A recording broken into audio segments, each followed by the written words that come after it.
Now today we will start with Article 14 of the Constitution. Article 14 reads that the state shall not deny to any person equality before law or equal protection of laws within territory of India. Fairly a simplistic article, prima facie it seems. However, since you are all law students, you know that Article 14 has plethora of case laws and complexities within it. So what I'll do is divide the lecture in two parts. Alright. Today will just be confined primarily to the principle that is within Article 14. Alright, what are the principles, what are the guidelines, etc. etc. In the next lecture, I will explain Article 14 through the means of illustrations. Alright, illustrative case laws that will help you understand Article 14 better. All you need to do is combine both of them and you will have the requisite information regarding Article 14. By combining both of them, I mean that you need to just listen to both of them. Alright. So let us start. Now Article 14 has two concepts within it. First is equality before law and other is equal protection of law. Equality before law is considered a negative concept. Why? Because it ensures that there is no special privilege in favor of any person and all are equally subject to the ordinary law of the land, and no person, whether he be of whatever rank, he is not above the law. So a prime minister and an ordinary person before the law are the same person. Alright. This concept, equality before law, is equivalent to the second corollary of the Dyson concept of rule of law in Britain. And the second concept that is within Article 14, that is equal protection of laws. This is a positive concept. It does not mean that identically the same law should be applied to all persons. Equal protection of law does not mean that. Okay? What Article 14 means when it uses the expression equal protection of law, it postulates that application of same laws in alike circumstances without discrimination to all the persons similarly situated. क्या postulate करता है? It postulates application of same law in equal circumstances amongst the persons who are similarly situated. ठीक है? ये जो line है इस पर ध्यान देने वाली है, मैं फिर रिपीट कर रहा हूँ. It postulates that it applies the same laws amongst the people situated in alike circumstances. ठीक है, आप इसे किसी भी तरीके से बोल सकते हैं. So what do I mean by that? I mean that जो लोग बराबरी के circumstances में हैं, जो equals हैं, उनके amongst लॉ जो है इक्वली अप्लाई करना चाहिए और इक्वली एडमिनिस्टर करना चाहिए. ठीक है, और वहाँ पे किसी भी तरीके का डिस्क्रिमिनेशन नहीं होना चाहिए, such as relating to race, religion, wealth, social status, political influence, etcetera etcetera. अब जैसे कि मैं आपसे एक ब्रीफ डिस्कशन करता हूँ. अब आपने अभी पढ़ा कि everybody is equal before law, there is equality before law. ठीक है, जिसको मैंने बोला था कि नेगेटिव कंसेप्ट है ना. अब क्या ये एब्सोल्यूट रूल है? Obviously not. अब आपने देखा होगा section 197 of the CrPC affords protection to जजेस एंड मैजिस्ट्रेट. ठीक है, certain ministers have certain powers, privileges and protections. ठीक है, certain IAS officers have power, privileges and protections.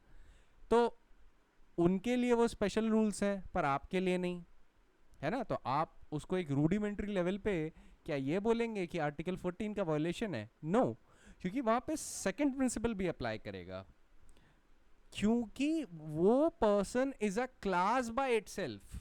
ठीक है, वो मिनिस्टर्स, जजेस, your administrative officials, they are a class by themselves, है ना. तो जो लॉ का एप्लीकेशन होगा वो इक्वल सर्कमस्टेंसेज में इक्वली अलाइक होना चाहिए. Now IAS officers bears a certain responsibility, they bear certain liability, hence they need some special protection of law, है ना. वैसे ही judges discharge onerous functions, they have vast powers, yet they also need some sort of special protection that is provided by CRPC section 197 or section 77 of IPC. There are numerous other protections available under law to judges. तो क्या आप ये बोलेंगे कि यार जजेस को protection है, मुझको प्रोटेक्शन तो नहीं है, मेरे को भी ऐसा प्रोटेक्शन चाहिए? तो द आंसर इज कि ये आर्टिकल 14 का वायलेशन नहीं है, क्योंकि हालांकि लॉज डिफरेंट हैं जो उन पे अप्लाई कर रहे हैं और जो आप पे अप्लाई कर रहे हैं, as far as the protection is concern, सिर्फ प्रोटेक्शन तक की बात कर रहा हूँ। उनके लिए स्पेशल प्रिविलेजेस और प्रोटेक्शन है, आपके लिए नहीं है। पर वो सिर्फ इसीलिए आपके लिए नहीं है क्योंकि आप वो रिस्पॉन्सिबिलिटी नहीं डिस्चार्ज करते, आप वो रिस्पॉन्सिबिलिटी और लाइबिलिटीज नहीं बेयर करते। This is the only reason why some protections are afforded to certain officers and not to the common man. इसका एक दूसरा एग्जाम्पल ले लीजिए। मान लीजिए आप देखें कि एक सर्टेन पार्टी है, late us suppose it is a case of inter religious marriage, and the party has applied before the high court for protection, for police protection. High court grants it. आप देखते हैं कि जो husband and wife हैं उनको police protection provide किया गया, आपको लगता है यार मुझे भी प्रोवाइड करना चाहिए। आप जाते हैं कोर्ट, आप कहते हैं कि मुझे भी पुलिस प्रोटेक्शन प्रोवाइड करिए। हाई कोर्ट पूछेगा क्यों, आप बोलेंगे कि देखिए आपने उनको प्रोवाइड किया है, मुझको नहीं प्रोवाइड किया, ये आर्टिकल 14 का वायलेशन है। तो कोर्ट आपको बोलेगा कि आप दोनों सिमिलरली सिचुएटेड थोड़ी ना हो। उनके पास थ्रेट परसेप्शन था, उनको थ्रेट्स आ रही थी, that is why we afforded them police protection. आपके पास कोई थ्रेट नहीं है, आप अपनी ज़िंदगी आराम से जी रहे हो, तो ऐसी सिचुएशन में why would you need police protection, है ना? तो यहाँ पे आर्टिकल 14 कैसे काम कर रहा है? ये उस तरीके से काम कर रहा है कि जो लोग इक्वल सर्कमस्टेंसेज में हैं उन पर इक्वल लॉ अप्लाई किया जाएगा। ठीक है, लॉ वैसे ही अप्लाई किया जाएगा जैसे कि persons are situated in equal circumstances. ठीक है, what it implies? It implies that amongst the equals the law should be equally administered. ठीक है, तो ये इक्वल प्रोटेक्शन ऑफ लॉ पे मैं आपको थोड़ा एक्सपैंड करके बता रहा था, तो इसको पहले समझ लीजिएगा, उसके बाद थिंक अबाउट राइटिंग और मेमोराइजिंग इट। पहले समझना बहुत इंपॉर्टेंट है। ठीक है, तो पहला नेगेटिव कंसेप्ट है और दूसरा पॉजिटिव कंसेप्ट है। चलिए अब नेगेटिव कंसेप्ट पे मैं थोड़ा एलैबोरेट करता हूँ। देखिए नेगेटिव कंसेप्ट क्या इंप्लाई करता है? Equality before law. और देखिए इक्वालिटी बिफोर लॉ ये आपको इंप्लाई करता है कि अगर मान लीजिए आप बाहर जाते हैं and you committed a murder, तो you will be punishable under section 302 IPC. Similarly if a prime minister commits a murder then he will also be punishable under 302 of IPC. ठीक है, उस उनके लिए कोई क्या कहते हैं स्पेशल प्रोविजन नहीं होगा कि अगर प्राइम मिनिस्टर मर्डर करेंगे तो उनको सिर्फ 5 साल की सजा होगी, लेकिन अगर आप मर्डर करेंगे तो आपको फांसी हो जाएगी। ये नहीं हो सकता। ठीक है, दिस इज इम्पॉसिबल। ऐसा अगर कोई लॉ अगर बनाया जाएगा then it would violate article 14 and would be struck down on this ground. ठीक है, तो ये ध्यान रखिएगा कि जो नेगेटिव कंसेप्ट है ये इन सिचुएशंस पे अप्लाई करता है। प्राइम मिनिस्टर अगर कॉमन लॉ में कोई क्राइम करते हैं, let us suppose he commits an offense under IPC and you committed an offense under IPC, आप दोनों को ट्रीटमेंट समान मिलेगा। ठीक है, because equality before law envisages that all are equally subject to ordinary law of the land and no person whatever his rank or condition is above the law. ठीक, this is in essence is a negative concept, क्योंकि वो privileges rank etcetera इन सबको ध्यान में नहीं रखता, उनको हटा देता है। That is why it is called a negative concept. Equal protection of law को पॉजिटिव इसलिए कहा जाता है क्योंकि वो कुछ दे रहा है, प्रोटेक्शन दे रहा है। ठीक है, so it is positive in nature, it is not taking anything away, it is giving you a protection. ठीक है, provided you are situated in equal circumstances. जैसे कि इक्वल सर्कमस्टेंसेस का थोड़ा और आपको इलस्ट्रेशन दे देता हूँ। मान लीजिए you are an IAS officer और यू आर अ जज, कोई भी पोजीशन इमेजिन कर लीजिए। ठीक है, और आपका ही एक कंपेट्रिएट है, sorry not your compatriot, imagine somebody who is in a similarly situated service. ठीक है, वो भी आईएएस है या वो जज है। तो ऐसी सिचुएशन में वो कोई ऐसा काम करता है विच इनवाइट्स डिपार्टमेंटल प्रोसीडिंग। ठीक है, अब आप अगर सेम काम करेंगे तो आपको पता है डिपार्टमेंटल प्रोसीडिंग आप पे भी अप्लाई करेगी, है ना। ये तो हो गया आपका नेगेटिव कंसेप्ट। पॉजिटिव कंसेप्ट क्या होगा? अब मान लीजिए जो आपका पीर है उस पर किसी ने फॉल्स एफआईआर कर दी, ठीक है, तो he has certain protection under law, 197 will apply. ठीक है, क्योंकि ऑफिशियल फंक्शंस को रिलेट करते हुए एफआईआर लॉज हुई है, ऐसा अज्यूम करके चलिएगा, ऑफिशियल फंक्शंस को देखते हुए एफआईआर लॉज हुई है। तो ऐसी सिचुएशन में होगा बस ये कि अगर मान लीजिए इसी सरकमस्टेंस में आपके भी खिलाफ आपकी ऑफिशियल ड्यूटी के लिए एफआईआर आप पे लॉन्च कर दी गई तो आपको भी इक्वल प्रोटेक्शन मिलेगा। ठीक है, इक्वल प्रोटेक्शन क्या होगा? 197 में सैंक्शन लेनी होगी। इफ यू आर अ जज then chief justice of the high court concern की परमिशन लेनी होगी। If you are belonging to a subordinate judiciary, अगर आप हाई कोर्ट के जज हैं तो चीफ जस्टिस ऑफ इंडिया की परमिशन लेनी पड़ती है ऐसे सिचुएशन में। तो इक्वल प्रोटेक्शन ऑफ लॉ आपको इतना समझा रहा होता है कि देखिए अगर पर्सन ए और person B both belong to the same position, both discharge the same responsibility and both are subject to same liability, then the laws that would be applicable to them would be administered equally. ये नहीं होगा कि B को तो favour कर दिया but A वो is similarly situated in the same circumstances, उसको क्या कहते हैं, वो लॉज एडमिनिस्ट्रेट नहीं किए गए। ठीक है, I hope I made my point clear. अब मैं आपको थोड़ा प्रिंसिपल डिस्क्राइब करता हूँ। ठीक है, अब I am going to describing it in the language in which it is supposed to be written in exam. So Article 14 prescribes equality before law, but the fact remains that all persons are not equal by nature, attainment or circumstances, and therefore a mechanical equality before law may result in injustice. Thus the guarantee against the denial of equal protection of law does not mean that identically the same rules of law should be applicable to all persons irrespective of the differences in circumstances and conditions between them. The varying needs of different classes or sections of people require differential and separate treatment.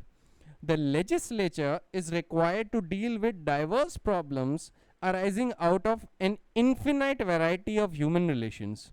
It must therefore necessarily have the power of making laws to attain the particular objects, and for that purpose of distinguishing, selecting and classifying the persons and things upon which its laws are to operate. ठीक है, the principles of equality of law thus means not that the same law should apply to everyone, but that a law should deal alike with all in one class, that there should be an equality of treatment under the equal circumstances.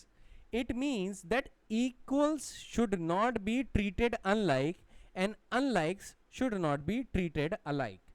Like should be treated alike. ठीक है, इसको दूसरे शब्दों में भी कह सकते हैं that the law means that Article 14 means that equals should be treated alike and not that unequals should be treated alike. ठीक है, अगर मान लीजिए आपकी पोजीशन डिफरेंट है और दूसरे की पोजीशन डिफरेंट है तो दोनों को इक्वली ट्रीट करना है, ये नहीं कहता है आर्टिकल 14।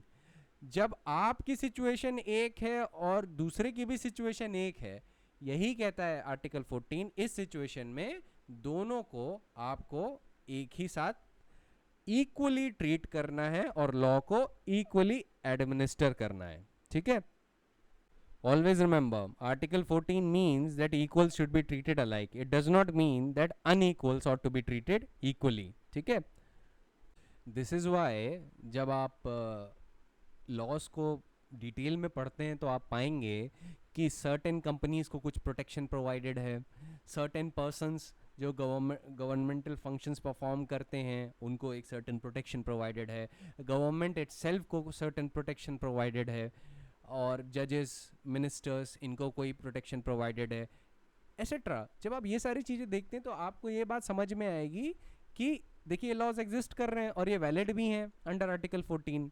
तो आर्टिकल 14 का सिंपली मतलब ये है कि आप इक्वल्स को इक्वली ट्रीट करेंगे, जो भी इक्वल सर्कमस्टेंसेज में है वहां पे लॉ इक्वली अप्लाई करेंगे, ठीक है। ये बेसिकली आर्टिकल 14 का क्रक्स है, ठीक है। इसको एक लाइन में भी डिस्क्राइब किया जा सकता है, लेकिन it takes a bit of time, समझने में टाइम लगता है, तो थ्रू इलस्ट्रेशन आप इसको ज़्यादा समझेंगे। नेगेटिव कंसेप्ट के बारे में मैं आपको ऑलरेडी बता चुका हूँ कि भाई कोई भी मर्डर करेगा, चाहे वो पीएम हो, चाहे वो जज हो, चाहे वो कॉमन मैन हो, उनको सेम ट्रीटमेंट मिलेगा। सिमिलरली थेफ्ट, रॉबरी, डकैती के लिए भी सेम ट्रीटमेंट मिलेगा, कोई डिफरेंस नहीं होगा, ठीक है। लेकिन जब बात आएगी ऑफिशियल फंक्शंस की, भाई जजेस के कुछ खास ऑफिशियल फंक्शंस होते हैं जो ऑर्डिनरी पीपल नहीं परफॉर्म करते हैं, वैसे मिनिस्टर्स के खास ऑफिशियल फंक्शंस होते हैं जो ऑर्डिनरी पीपल नहीं परफॉर्म करते हैं। तो ऐसी सिचुएशन में क्या होगा, ऐसी सिचुएशन में the law will afford them certain added protections which would not be available to ordinary persons. Why? Because in this situation there is not equality of circumstances. भाई कोई मिनिस्टर या जज जो अपनी रिस्पॉन्सिबिलिटी बेयर कर रहा है, ड्यूटीज डिस्चार्ज कर रहा है, इसके रीजन के इसके तहत there are certain responsibilities over him, and that responsibilities causes an addition of certain liabilities, जिसकी वजह से he may be open to certain threats or certain types of prosecutions, ऐसा भी हो सकता है। तो लॉ क्या कहता है कि ऐसे situations में इनको प्रोटेक्ट करने के लिए I am affording it some protection, ठीक है। तो वो प्रोटेक्शन डिफरेंट फॉर्म्स में दिए गए हैं, जैसे 197 CRPC हो गया, they are numerous judgments, judicial officer protection act है, और काउंसिल ऑफ मिनिस्टर्स के कॉन्टेक्स्ट में कि उनकी जो एडवाइस है वो कोर्ट से इंक्वायर नहीं कर सकता, एसेट्रा एसेट्रा, बहुत सारी चीज़ें हैं इसमें। तो ये जो प्रोटेक्शन और सर्टेन प्रिविलेजेस जो लॉ अफोर्ड करता है इनको, ये सिर्फ इस कारण से अफोर्ड करता है कि वहाँ पे लोग जो हैं इक्वल सर्कमस्टेंसेज में नहीं है। Minister is not in equal circumstances to a जज। Similarly, an ordinary person is not in an equal circumstances when compared to a minister, ठीक है। वहाँ पे पावर्स, ड्यूटीज, रिस्पॉन्सिबिलिटीज काफ़ी बदल जाती हैं, ठीक है। तो ऐसी सिचुएशंस में when we are talking about the official functions of a particular person, वहाँ पे law will afford certain protections to these higher officials, ठीक है। तो वहाँ पे आप ये नहीं कह सकते कि आर्टिकल 14 का वायलेशन है, because what article 14 means is that equals should be treated alike. It does not mean that unequals ought to be treated equally. अब सबसे important principle बताता हूँ, ये आपको लिखना है तो ध्यान से सुनिएगा। Article 14 prohibits class legislation, but it does not prohibit reasonable classification of persons, objects and transactions by the legislature for the purpose of achieving specific ends, ठीक है। In other words, Article 14, again I am repeating, Article 14 forbids class legislation, but it does not prohibit reasonable classification for the purpose of legislation, ठीक है। ये line आपने अक्सर सुनी होगी, मैं और इसको elaborate करके बता रहा हूँ, and I am reiterating it again क्योंकि बहुत important है। Article 14 prohibits class legislation, but it does not prohibit reasonable classification of persons, objects and transactions by the legislature for the purpose of achieving specific ends. इतना आप समझ सकते हैं, पर classification reasonable है या नहीं ये कैसे पता चलेगा? अब इसके लिए दो टेस्ट हैं। पहला कि it should not be arbitrary, artificial और इवेसिव, ठीक है। Classification should not be arbitrary, artificial or evasive. It should be based on an intelligible differentia. It means that some real and substantial distinction should be there which distinguishes persons or things grouped together in the class from the others left out of it. इसका ये मतलब है कि अगर मान लीजिए हम ये कह रहे हैं कि we have classified certain group of persons or transactions or objects, तो ऐसे में वहाँ पे ये ज़रूर दिखना चाहिए कि there is an intelligible differentia with some real and substantial distinction. इसका मतलब वो क्लास जो है ना वो अपने में खास है, आप उसको समझ सकते हैं देख के कि ओके यहाँ पे कुछ स्पेशल नीड्स हैं, वहाँ जब आप ये देख लेते हैं, then you can classify it in accordance with the principle of the constitution. So ध्यान रखिएगा, it should not be arbitrary, artificial or evasive, but it should be based on intelligible differentia. ठीक. Secondly, differentia adopted as the basis of classification must have a rational or reasonable nexus with the object sought to be achieved by the statute in question. तो basically जब भी statute challenge होगी that it violates article 14, तो court दो test apply करेगा in order to find out whether the classification is reasonable और not. पहला कि the classification should not be arbitrary, artificial और evasive. It should be based on an intelligible differentia having some real and substantial distinction which distinguishes the person or things grouped together in the class from the others left out of it. And secondly, the differentia adopted as the basis of classification must have a rational or reasonable nexus with the object sought to be achieved by the statute in question. अब इस पे numerous case laws हैं, आप कोई भी case law इस पे coat कर सकते हैं, जैसे कि Kerala hotel and restaurant versus state of Kerala, उन्होंने भी यही बात बोली है, उन्होंने भी समराइज करके यही बात बोला है कि broadly stated, Supreme Court कह रहा था, broadly stated the points involved in the constitutional attack to the validity of the classification are in substance only two. First is the classification made with intelligible differentia, and secondly, if so, does the classification have rational nexus with the object sought to be achieved. ये दो ही चीज़ें होती हैं, आपको इन दो terms पे ज़रूर ध्यान देना है. कीवर्ड्स क्या हैं? Intelligible differentia, having a rational nexus with the object sought to be achieved.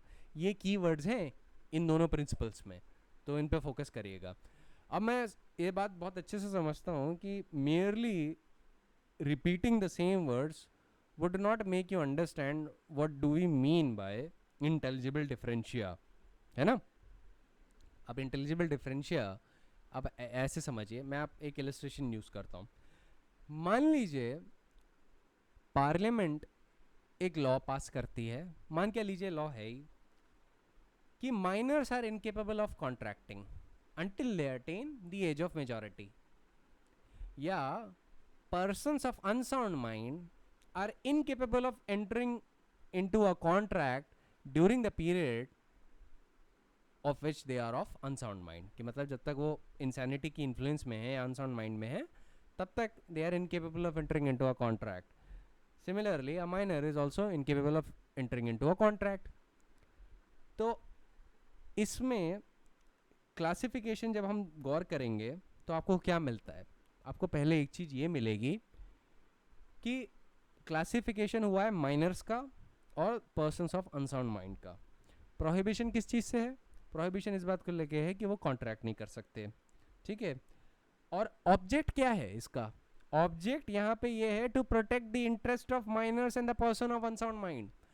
अगर माइनर्स कॉन्ट्रैक्ट करने लगे, देखिए माइनर्स को पता नहीं है कि भाई कॉन्ट्रैक्ट का क्या इफेक्ट होगा, उन्होंने कॉन्ट्रैक्ट में एंटर किया, उन्हें नहीं पता था और पता चला कि कॉन्ट्रैक्ट का ब्रीच हुआ, next thing they know they are being sued, है ना.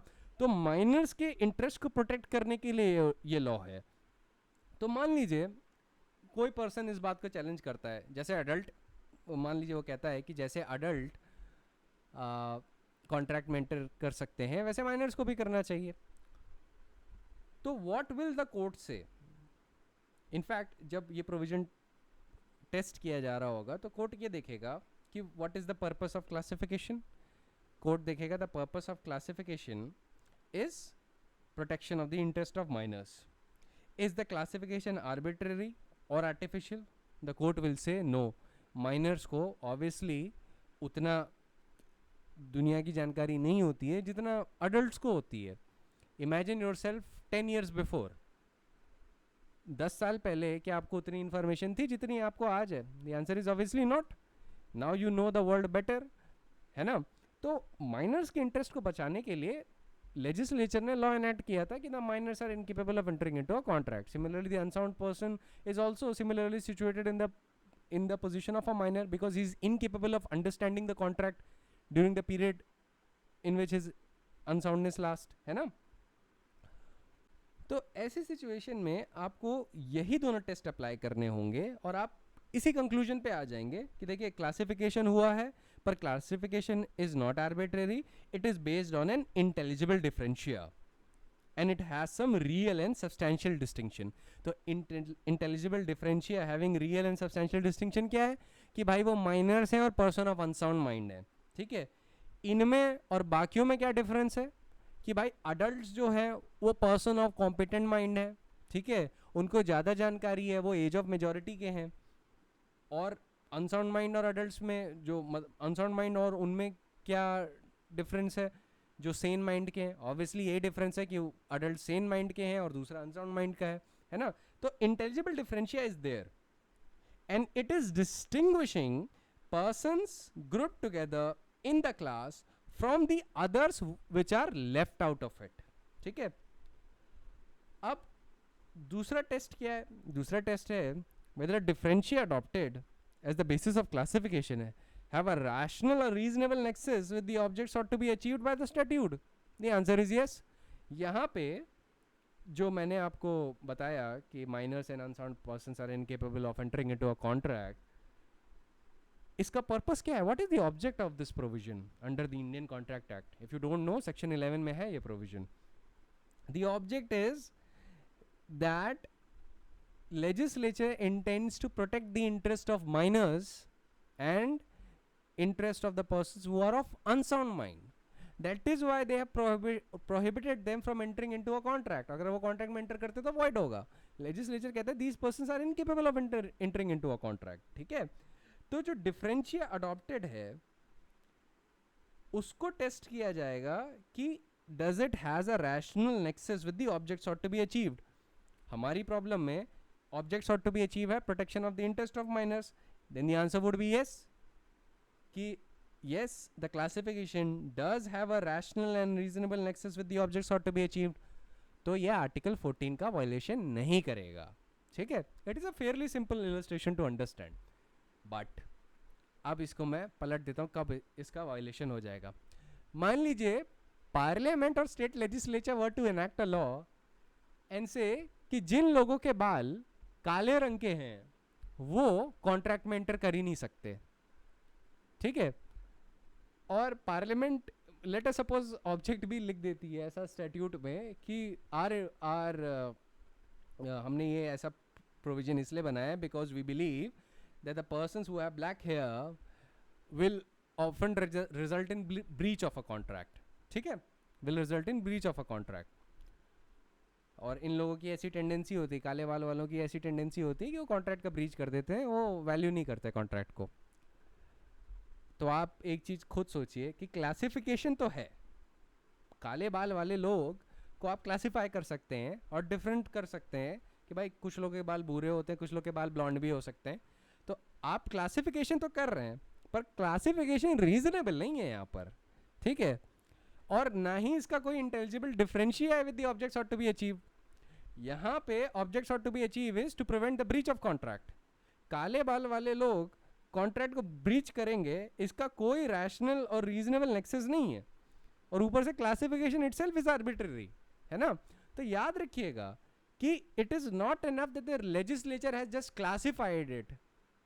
It should be there that the classification should be reasonable and the reasonable classification must have a rational nexus with the object sought to be achieved. तो समझ रहे हैं कि यहाँ पे मैं क्या कह रहा हूँ? आप खुद सोचिए कि लेजिस्लेचर या पार्लियामेंट अगर कोई ऐसा लॉ इनैक्ट करेगा तो आप कह सकते हैं कि is it valid? No, it's not valid. ऐसी सिचुएशन में article 14 will hit it because it will fail the twin test. Court बोलेगा कि लेजिस्लेचर ने क्लासिफाई तो किया है, that is correct, but classification valid होने के लिए the classification should be based on an intelligible differentia which should not be arbitrary, artificial और evasive. And secondly the differentia adopted as the basis of classification should have a rational और reasonable nexus with the objects ought to be achieved, ठीक है. और इन दोनों ही test पे fail कर जाएगा मेरा सेकेंड इलस्ट्रेशन काले बाल वाले लोगों का, जो लोग कॉन्ट्रैक्ट को परफॉर्म नहीं कर सकते. पार्लियामेंट बोले काले बाल वाले लोग कॉन्ट्रैक्ट को परफॉर्म नहीं कर सकते because they are incapable of entering into a contract, क्योंकि ये ब्रीच करते हैं तो इन लोगों को प्रोहिबिट ही कर देते हैं कॉन्ट्रैक्ट में एंटर करने के लिए, that would be an absurd proposition of law. अगर ऐसा लॉ बनाया जाता है, it would be hit by article 14 and would be struck down. ठीक है.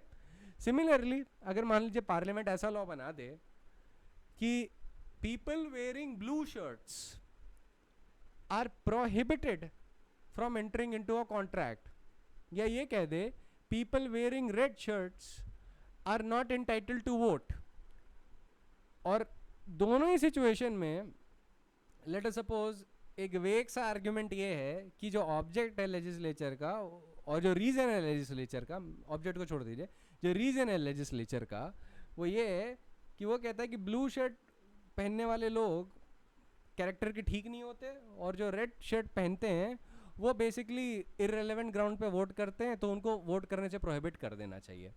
Again there is a classification है यहाँ पर, पीपल वेयरिंग रेड और ब्लू शर्ट्स, ये है क्लासिफिकेशन. बट क्लासिफिकेशन रैशनल है? The answer is no, it is not rational. Similarly if the classification is not rational, तो पहले ही ग्राउंड पे बीट हो रहा है तो सवाल ही नहीं उठता उसको सेकंड ग्राउंड पे आने का. लेकिन हम आर्ग्यूमेंट के पर्पस के लिए सेकंड ग्राउंड पे भी चले जाते हैं कि क्या does it has a rational nexus with the objects ought to be achieved. तो अगर ऐसा लॉ एनैक्ट हो रहा है तो इसका ऑब्जेक्ट क्या होगा? इसका ऑब्जेक्ट यही होगा कि the legislature wants to ensure कि प्रॉपर कॉन्ट्रैक्ट्स हों और कॉन्ट्रैक्ट्स फॉलो हों ब्लू शर्ट वाले लोगों के लिए, और रेड शर्ट वाले लॉ के कंटेक्स्ट में जो वोटिंग है वो प्रॉपर ग्राउंड्स पे होनी चाहिए. यही ऑब्जेक्ट दिख रहा है स्टैट्यूट से. तो ऐसी सिचुएशन में जब कोर्ट्स ट्विन टेस्ट अप्लाई करेगा तो वो ये पाएगा कि the classification is first of all is not based on intelligible differentia. क्यों? क्योंकि भाई ब्लू शर्ट पहनने वाला आदमी ग्रीन शर्ट भी तो पहन सकता है ना. इंटेलिजिबल डिफरेंशिया तो वहाँ पे है नहीं. You can immediately change the shirt and bypass the procedure of law, है ना. तो first of all it is not based on intelligible differentia, it is prima facie, not only prima facie, it is in actuality arbitrary, artificial, and it is also evasive. On the second ground, it has zero rational or reasonable nexus with the objects ought to be achieved. अब मैं आपको एक बात बता देता हूँ. You might be thinking कि parliament ऐसा लॉ क्यों लेजिस्लेट करेगी. देखिए गलत क्वेश्चन है सोचना. Why? Because when we are discussing about the constitution and the theories of power, we are not concerned with the actual exercise of power. We are concerned with the actual competency of the authority to legislate that act. ठीक है. तो हमें इस बात से concerned होना है कि whether the parliament can enact that law. The answer is yes. ऐसा law बना सकती है. If it so wants to, वो बना सकती है सीधे. लेकिन बनाएगी तो क्या वो सरवाइव करेगा? The answer is no. अब आपको थोड़े प्रैक्टिकल और मतलब ऐसी चीज़ें हो सकती हैं उसका मैं आपको एग्जाम्पल देता हूँ. ठीक है. This can happen. अब मान लीजिए कि there is a certain group. ठीक है. A certain group, caste, creed, religion या कम्युनिटी इमेजिन कर लीजिए. ठीक.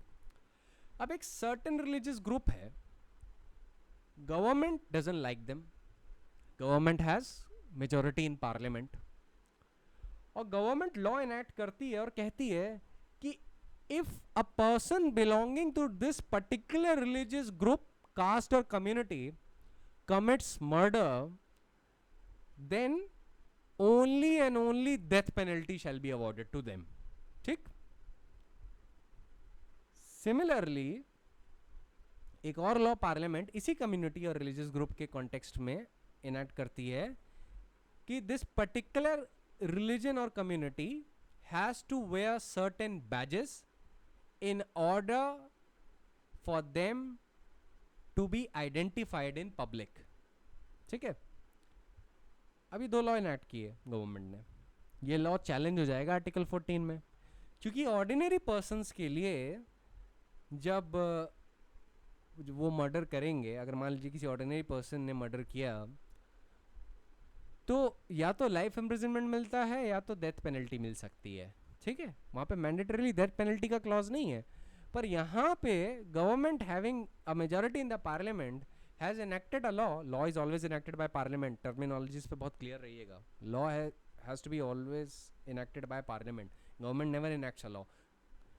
तो parliament when it enacts a law, तो ऐसी सिचुएशन में ये लॉ प्राइमा फेसा डिस्क्रिमिनेटरी है, क्योंकि लॉ ये कह रहा है कि इस रिलीजियस ग्रुप को बिलोंग करते हो या इस कम्युनिटी को बिलोंग करते हो तो आपको सिर्फ डेथ पेनल्टी मिलेगी अगर आपने मर्डर किया, पर अगर आप इस कम्युनिटी के बाहर हो तो आपको या तो लाइफ इम्प्रिजनमेंट मिल सकता है या डेथ पेनल्टी मिल सकती है, ठीक है.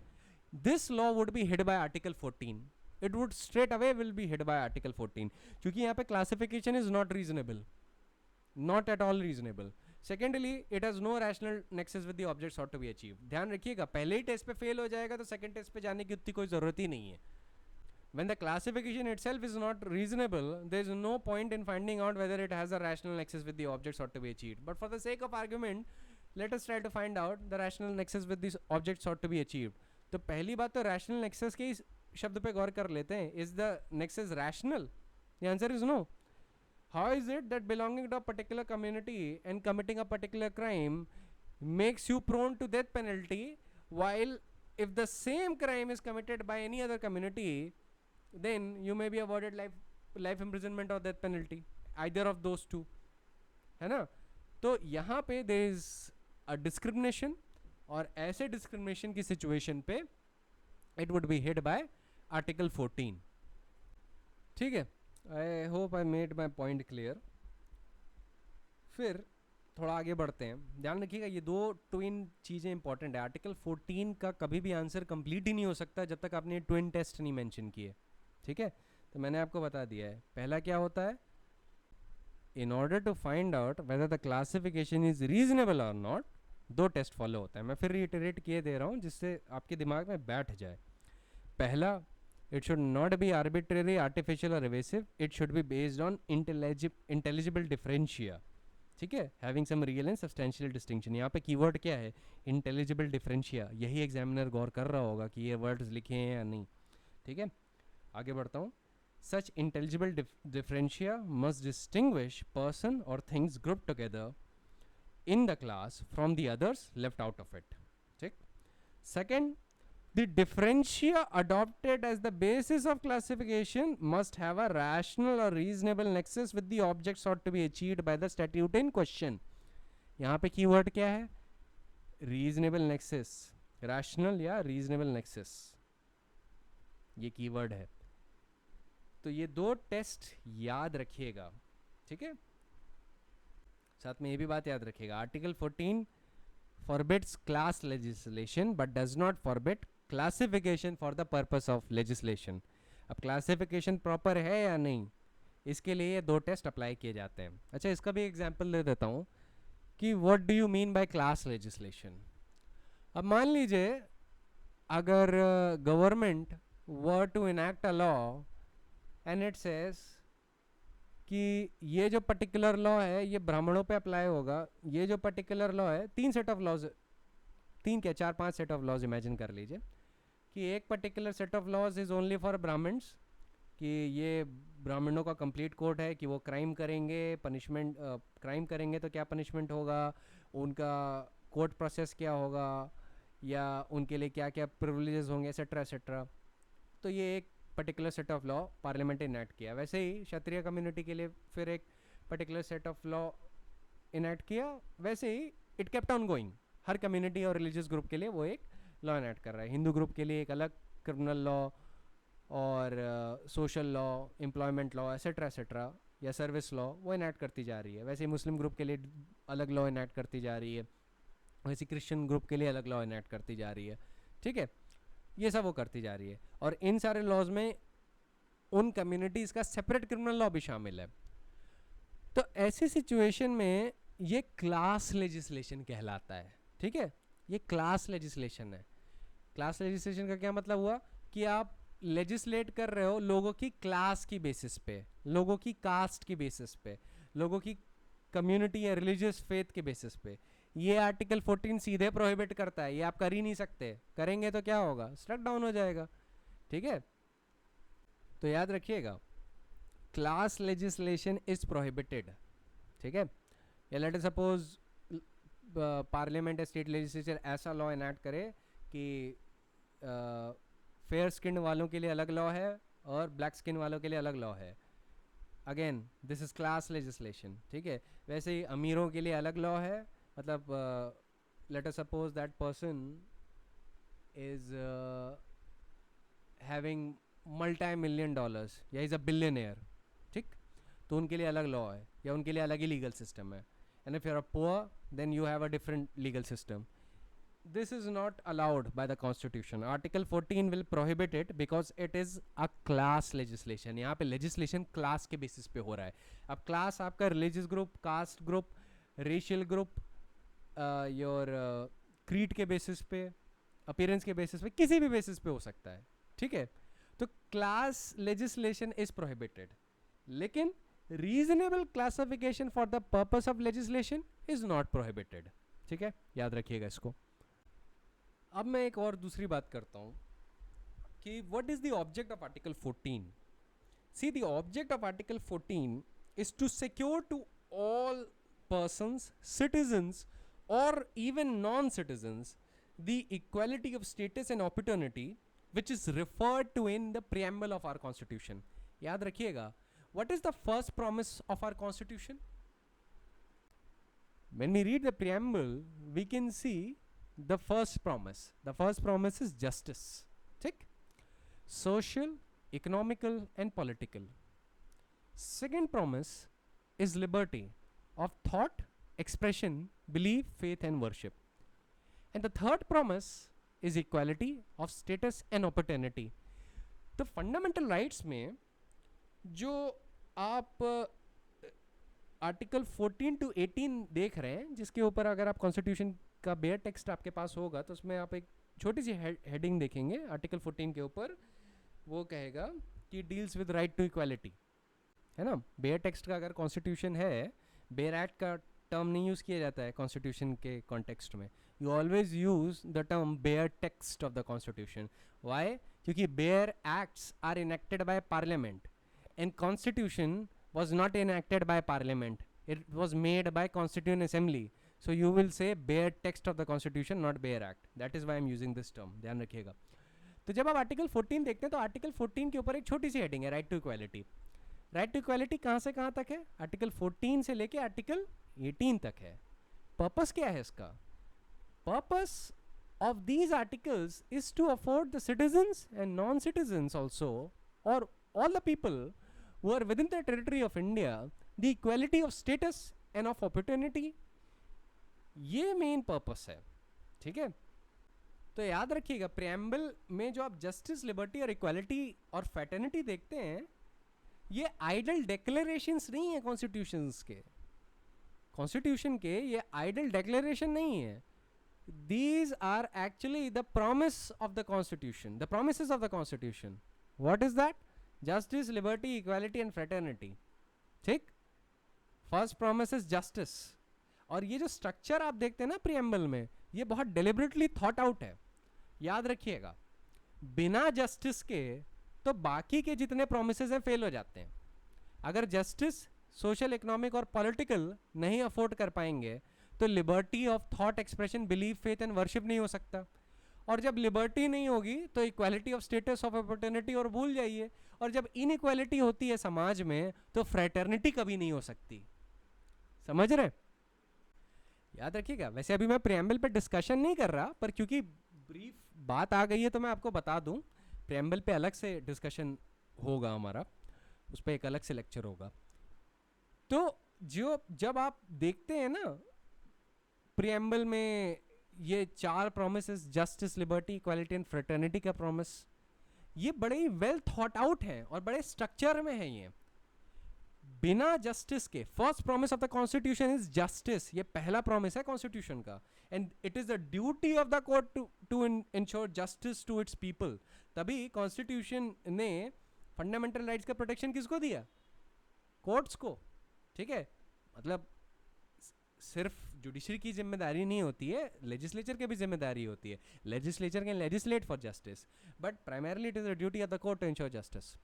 तो पहला प्रॉमिस है कि जितने भी ऑर्गन्स और स्ट्रक्चर्स जो कॉन्स्टिट्यूशन बना रहा है, judiciary, legislature, judiciary, parliament, executive, इनका प्राइमरली काम है जस्टिस, और इसका जो रिस्पॉन्सिबिलिटी प्राइमरली टू इंश्योर कि ऐसा हो, कॉन्स्टिट्यूशन ने ये रिस्पॉन्सिबिलिटी कोर्ट्स को दी है.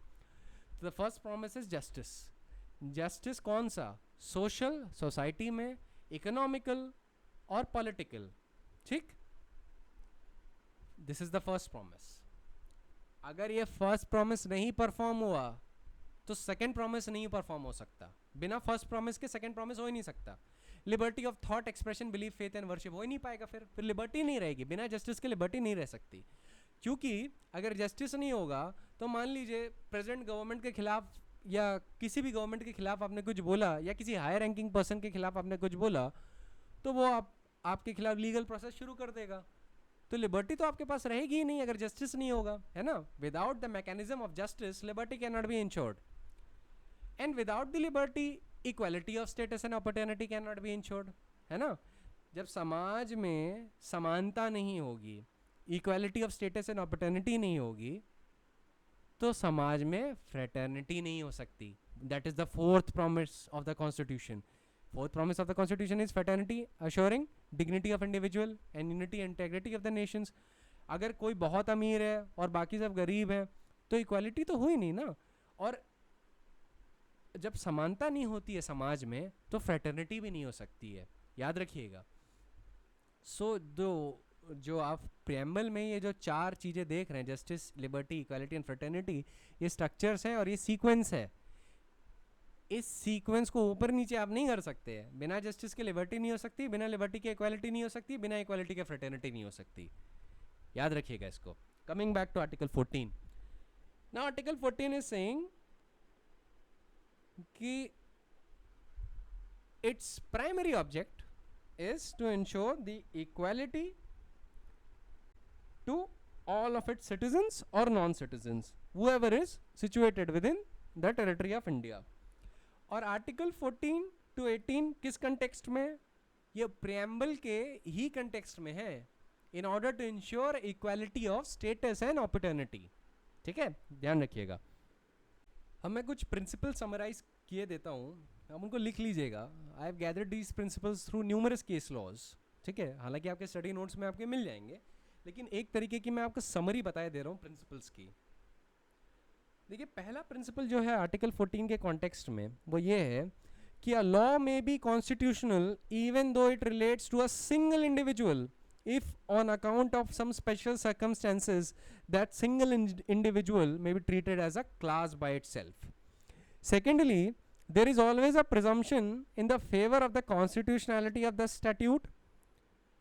However, the presumption may be rebutted in certain cases by showing that there is no classification at all and no different peculiar circumstances are available to any individual or class, and any intelligible differentia is not applicable to that particular class. इसको आप short में ऐसे ही बोल सकते हैं कि even though there is a presumption in the favor of the constitutionality of the statute, however the presumption may be rebutted by showing that there is no classification at all, or there is no rational nexus of the classification with the object sought to be achieved by the statute. ठीक है.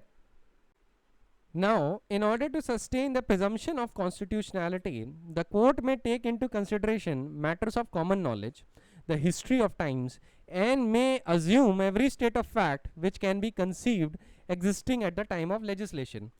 However, the presumption cannot be carried to the extent of holding that there must be some undisclosed or unknown reason for subjecting certain individuals to discriminatory legislation. मतलब even though courts जो हैं काफ़ी difference देते हैं legislature को, और object, state of facts, सब कुछ वो अज्यूम भी कर सकते हैं और देख भी सकते हैं, but presumption can not be carry to the extend कि यहाँ पे कोई अनडिस्क्लोज्ड या अननोन रीजन है which the legislature has for enacting a particular law. ठीक है. Fourth, it must be presumed while making classification that the legislature understands and correctly appreciates the needs of its own people, that its laws are directed towards the problems made manifest by experience, and that its discriminations are based on adequate ground. Next is, that is the fifth one, that the legislature is free to recognize degrees of harms and may confine its restrictions to those cases where the need is deemed to be the clearest. Sixth is, mere inequality in no manner would determine the matter of constitutionality, for the very idea of classification implied inequality. So by itself, इसका मतलब है कि inequality itself would not affect the classification. जैसा कि मैंने आपको example दिया था कि एक जज के पास 197 का प्रोटेक्शन अवेलेबल है बट कॉमन मैन के पास नहीं है, तो प्राइमा फेसा एक आर्ग्यूमेंट हो सकता है कि ये इनइक्वल है, बट मियर इनइक्वालिटी कॉन्स्टिट्यूशनैलिटी नहीं डिटरमाइन करती है, वो क्लासिफिकेशन देख के देखा जाता है. ठीक है, ये उसी कंटेक्स्ट में प्रिंसिपल है. जब केस लॉज में डिस्कस करूंगा सारे के सारे कल, तब आपको ये ज़्यादा समझ में आएगा. अभी मैं उन्हीं केस लॉ की एक समरी दे रहा हूँ आपको कि उस केस लॉ से प्रिंसिपल क्या निकलता है. Next principle is the classification made by legislature need not be scientifically perfect और लॉजिकली कंप्लीट. मतलब मैथमेटिकल एक्यूरेसी नहीं होना चाहिए. So the mathematical nicety and perfect equality are not required. Similarly the identity of treatment is not the sole prerequisite. Similarity of the treatment would be enough. ठीक है, identity of the treatment का मतलब ये है कि 100% mathematical accuracy से treatment करिए. Constitution कहता है कि it is not necessary. What is required is the similarity of the treatment और in substance the equal treatment amongst the people situated in equal circumstances. Equal treatment does not mean identical treatment. ठीक है, mere differentiation or inequality of treatment does not per se amounts to discrimination.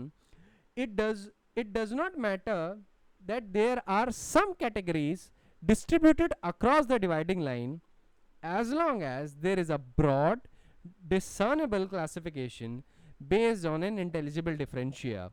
The over or under inclusiveness of the classification, if marginal, is permissible. Next principle, that is the eighth one, is that the question whether a classification is reasonable and proper or not must however be judged more on common sense than on legal subtleties. ठीक है, वही है, mathematical accuracy से नहीं, थोड़ा common sense के basis पे आप क्लासिफिकेशन जज करेंगे. ठीक है. Next principle is, that is the ninth one, if the legislative policy was clear and as an effective method of carrying out that policy, a discretion was vested by the statute upon a body of administrators or officers to selectively apply the law to certain classes or groups of persons, the statute itself could not be condemned as a piece of discriminatory legislation. ठीक है, ये भी ध्यान रखिएगा. अगर by the means of legislative policy discretion is vested in the administrative officers, तो by itself ये discriminatory नहीं हो जाता. हाँ, कब discriminatory हो जाएगा? When unguided and uncanalized discretion has been vested on an administrative officer. मनमाना discretion किसी के भी पास अगर दिया गया by legislature, it would be hit by Article 14. Next principle, that is the 10th one, is that a legislation may not be amenable to challenge on the ground of violation of Article 14 when it is intended to give effect to the principle specified under Article 15 or 16, or when the differentiation is not unreasonable. But when a classification is made which is per se violative of the constitutional provision, the same will not be upheld. ठीक है. The 11th and the last principle is that the substantive law and procedural law are both subject to the mandate of Article 14. Thus, the classification should be reasonable both from substantive and the procedural standpoints. ये enough नहीं है कि सब्सटेंशिव law article 14 से comply करता है, procedural law को भी comply करना चाहिए. अगर प्रोसीजरल लॉ क्या कहते हैं, उसका procedure is violative of article 14, it is discriminative, और क्लासिफिकेशन का कोई रैशनल ऑब्जेक्ट नहीं है या रैशनल कॉन्टेक्स्ट नहीं है, तो ऐसी सिचुएशन में क्या होगा? It would be hit by article 14 and it would be struck down. जब आपको मैं नेक्स्ट लेक्चर में केस लॉज बताऊंगा, like the case of state of West Bengal versus Anwar Ali Sarkar, तो आपको समझ में आ जाएगा what I am talking about, ठीक है। क्योंकि ये जितने भी प्रिंसिपल हैं I gathered from case laws. तो केस लॉज तो अपने में कितने बड़े बड़े होते हैं, they are among thousands of pages, but आपको प्रिंसिपल गैदर करना सीखना है। जैसे मैंने प्रिंसिपल समराइज किए वैसे आपको भी करना सीखना है। कई बार जजेस कई केस लॉस को डिस्कस करके उसके प्रिंसिपल समराइज कर देते हैं, ठीक है। So this is the art that you have to learn itself, that is the purpose of giving you study notes. Study notes और केस मटेरियल से आप पूरी चीज समझ लेंगे। जब आप समझ लेंगे proper, only then you can call out the principle. बिना समझे आप कभी भी प्रिंसिपल कॉल आउट नहीं कर सकते, ठीक है। That is why study notes में मैं कोट करता हूँ कि व्हाट द जज इज एक्चुअली डिस्क्राइबिंग या the court is actually describing. Now tomorrow we will deal with the case laws that are applicable, और केस लॉज इलस्ट्रेशन हम सारे कल डील करेंगे। आई होप आज अभी समझने वाला पार्ट क्लियर हो गया हो, क्योंकि अगर समझने वाला पार्ट क्लियर हो गया है तो कल बहुत आसानी से we will rush through the case laws. 1 घंटे में I think I can finish at least 50 case laws, कम से कम 50 केस लॉज तो मैं डील कर ही लूँगा अगर आपको समझ आ गया है तो। और अगर आपको नहीं समझ में आया है तो ध्यान से इसको सुनिएगा और स्टडी नोट्स भी पढ़िएगा। अगर उन दोनों के बाद भी ना समझ में आए, you come to me, you ask me, मैं आपको फिर अलग इलस्ट्रेशन दे के समझाने की कोशिश करूँगा। जो जो चीज़ों पे मैंने गौर करने को, नोट डाउन करने को कहा है, उस पर गौर करेगा और नोट डाउन करेगा, ठीक है। इट इज़ वेरी इंपॉर्टेंट, ठीक है। तो आज के लिए इतना ही। Tomorrow we will deal with the case laws that are applicable under article 14।